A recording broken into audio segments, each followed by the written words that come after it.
The rain poured like sorrow from the heavens the night Alexander Beaumont was born. Inside a marble mansion overlooking the city, the cries of a newborn echoed, soft, uncertain, and painfully pure.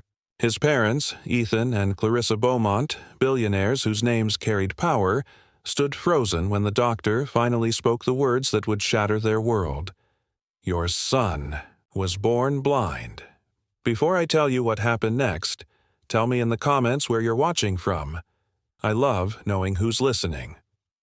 For months, silence ruled the Beaumont estate. Curtains stayed drawn, lights dimmed, laughter forgotten. Clarissa stopped hosting her grand charity events. Ethan buried himself in work, donating millions to research, chasing miracles money couldn't buy. And Alexander, little Alex, grew up in a world of darkness where voices painted pictures he could never see. When he turned 8, he asked his mother, "Mom, what does light look like?" Her heart cracked. How could she explain color to someone who'd never known sight? But fate, unpredictable, mysterious, almost poetic, had other plans. One afternoon, Clarissa's car broke down near the outskirts of the city. The chauffeur was gone, and she stepped out into a neighborhood she'd never seen before, one filled with laughter, music, and dust. There she met Malik, a 12-year-old boy selling small hand-carved wooden toys. His smile was bright, his hands quick, his eyes filled with something she hadn't seen in years. Hope. He offered her a tiny wooden bird for free. "For your son," he said. "It helps to dream of things that fly." Clarissa didn't understand, but she took it. Something in Malik's words lingered long after she left. Weeks passed, but Alex couldn't stop touching that little bird. He said he felt it flying when he ran his fingers over its wings. One day, Clarissa brought Malik to the mansion, just to say thank you. She didn't know it yet, but that meeting would change everything. Malik was mesmerized by the house, but more by Alex, a boy his own age who couldn't see, but listened with intensity that made you feel truly seen. They talked for hours. Malik described the world through touch and sound. He'd press Alex's hands against tree bark and say, "That's what strength feels like." Or hold a feather to his cheek and whisper, "This is freedom." Every day, he came back. Every day, Alex laughed a little louder. And slowly, something began to change.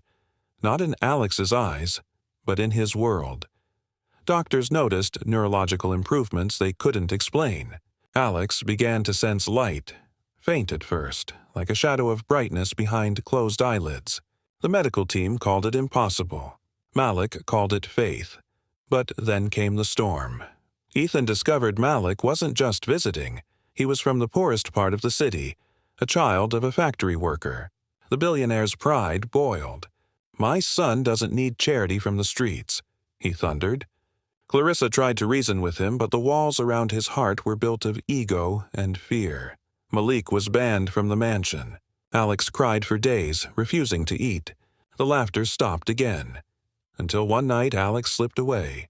Barefoot, blind, and trembling, he walked into the storm, clutching the wooden bird. "I'm going to find Malik," he whispered. "He's the only one who shows me light." By dawn, search parties were everywhere. Clarissa screamed his name into the wind. Ethan drove through the flooded streets himself. And then, just as the sun broke through the clouds, they found them. Malik was sitting under a broken bridge, holding Alex in his arms, shielding him from the cold.